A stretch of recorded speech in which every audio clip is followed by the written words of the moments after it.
बिस्मिल्लाहिर्रहमानिर्रहीम, अस्सलाम वालेकुम। Open market operation monetary policy का ऐसा टूल है जिसको किसी मुल्क का सेंट्रल बैंक एक्सरसाइज करता है। इस टॉपिक के साथ मैं हूं आपका होस्ट इकबाल आरिफ नकवी और आप इकोनॉमिस्ट पॉइंट देख रहे हैं। इस टॉपिक में हम ये डिस्कस करेंगे कि ओपन मार्केट ऑपरेशन क्या होता है, इसका मेन ऑब्जेक्टिव क्या होता है और इसकी कितनी टाइप्स होती हैं जिसको सेंट्रल बैंक एक्सरसाइज करता है। So let we start about the definition of open market operation. In open market operation, central bank buys or sells government securities. As example, treasury bills, saving certificates, price bonds, US dollar price bonds, defense saving certificates, special saving certificates, etc. to stabilize the economy. I mean to say to control inflation or deflation. Open market operation का objective एक ही होता है, to stabilize the economy. Stabilization का मतलब यह है कि इकोनॉमी में अगर इन्फ्लेशन है तो उसको कंट्रोल करना और अगर डिप्रेशन या डिफ्लेशन है तो उसको कंट्रोल करना। इस मकसद के लिए सेंट्रल बैंक दो किस्म के ओपन मार्केट ऑपरेशन एक्सरसाइज करता है।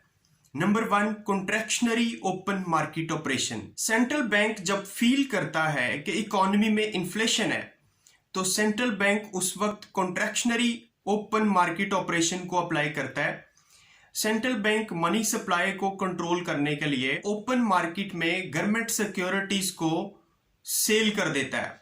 आई मीन प्राइस बॉन्ड्स को, ट्रेजरी बिल्स को, सेविंग सर्टिफिकेट्स को या डिफेंस सेविंग सर्टिफिकेट्स को जब ओपन मार्केट में कमर्शियल बैंक्स को या जनरल पब्लिक को सेंट्रल बैंक सेल आउट करता है तो पैसा, मनी, करेंसी सेंट्रल बैंक के पास आ जाती है और पब्लिक के पास, जनरल पब्लिक के पास गवर्नमेंट सिक्योरिटीज चली जाती हैं।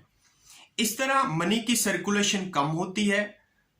मनी की और रुपए पैसे की जब सर्कुलेशन कम होती है, रेट ऑफ इंटरेस्ट बढ़ जाता है, बैंक्स की क्रेडिट स्टैंडिंग कम हो जाती है, इन्वेस्टर लोन कम लेते हैं और ओवरऑल जो इन्फ्लेशन है उसको कंट्रोल करने में मदद मिलती है। इसी तरह second, expansionary open market operation. Expansionary open market operation में सेंट्रल बैंक ओपन मार्केट से गवर्नमेंट सिक्योरिटीज को वापस परचेज कर लेता है।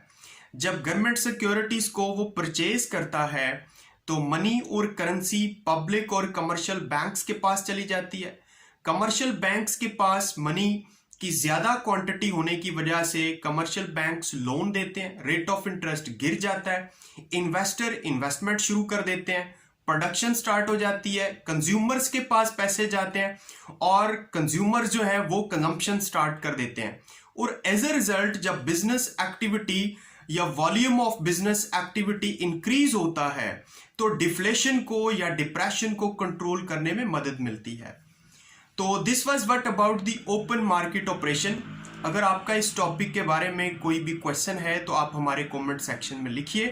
We will try our best to answer you. Video आपको अच्छी और इंफॉर्मेटिव लगी है तो लाइक कीजिए और शेयर कीजिए और अगर आप हमारे चैनल पे नए हैं तो काइंडली हमारे चैनल को सब्सक्राइब कीजिए।